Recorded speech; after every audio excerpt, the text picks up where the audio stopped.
Corona की दूसरी लहर के दौरान ऑक्सीजन की कमी से निपटने के लिए जहां एक तरफ भारतीय कंपनियां आगे आई हैं, तो वहीं अब दूसरी तरफ अमेरिकी कंपनियों ने भी भारत की मदद के लिए एक कदम आगे बढ़ाया है और ग्लोबल टास्क फोर्स तैयार की है। ये टास्क फोर्स भारत को कोरोना महामारी से निपटने के लिए सभी जरूरी सुविधाएं मुहैया कराएगा। अब ये टास्क फोर्स किस तरह से भारत को मदद करेगा, ये हम आपको इस वीडियो में बताने जा रहे हैं। नमस्कार, मैं हूं आयुष और आप देख रहे हैं भारत तक।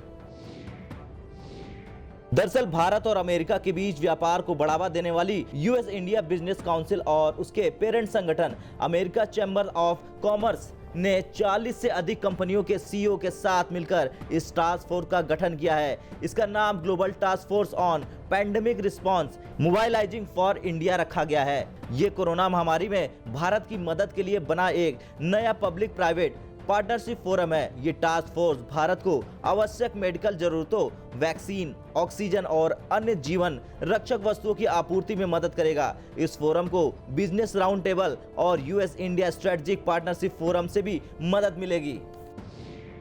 अब ये सवाल उठ रहा है कि आखिर अमेरिका ने क्या सोचकर टास्क फोर्स का गठन किया है, और दूसरा ये कि इसे बनाते वक्त कौन कौन इस बैठक में मौजूद थे। तो चलिए इससे भी पर्दा उठाते हैं।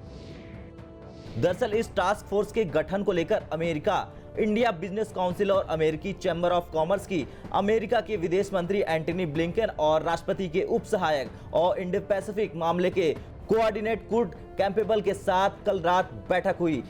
इसी के बाद इसकी घोषणा की गई। इस बैठक में पीएम नरेंद्र मोदी की अमेरिकी राष्ट्रपति जो बाइडेन के साथ फोन पर चर्चा का जिक्र किया गया। अमेरिका ने विदेशों में एस्ट्राजेनेका की वैक्सीन की 6 करोड़ खुराक देने की प्रतिबद्धता जताई है। तो वहीं यूएस इंडिया बिजनेस काउंसिल की प्रेसिडेंट भारतीय मूल की निशा बिस्वाल का कहना है कि कोविड से दुनिया की लड़ाई में भारत अब ग्राउंड जीरो बना है। ऐसे में भारत के लोगों, वहां के केंद्र और राज्य सरकार के प्रयासों और स्वास्थ्य कर्मियों को मदद पहुंचाने के लिए हमें ग्लोबल रिस्पांस की जरूरत है। तो वहीं हाल ही में बाइडेन ने कहा था कि भारत ने जिस तरह से अमेरिका को मदद भेजी थी जब वैश्विक महामारी की शुरुआत में हमारे अस्पतालों पर बहुत दबाव बढ़ गया था, उसी तरह हम जरूरत के इस वक्त पर भारत की मदद के लिए खड़े हैं। अमेरिकी उपराष्ट्रपति कमला हैरिस ने भी मदद की बात कही है। उन्होंने ट्वीट किया कि अमेरिका कोरोना के चिंताजनक प्रकोप के दौरान अतिरिक्त सहयोग एवं आपूर्तियां भेजने के लिए भारतीय सरकार के साथ काम कर रही है। खैर, अब जिस अंदाज में अमेरिका भारत का सपोर्ट कर रहा है, उससे कहीं न कहीं भारत को इस संकट से निकलने में मदद मिलेगी और उम्मीद यही है कि हम सब मिलकर इस कोरोना से जल्द निजात पाएंगे।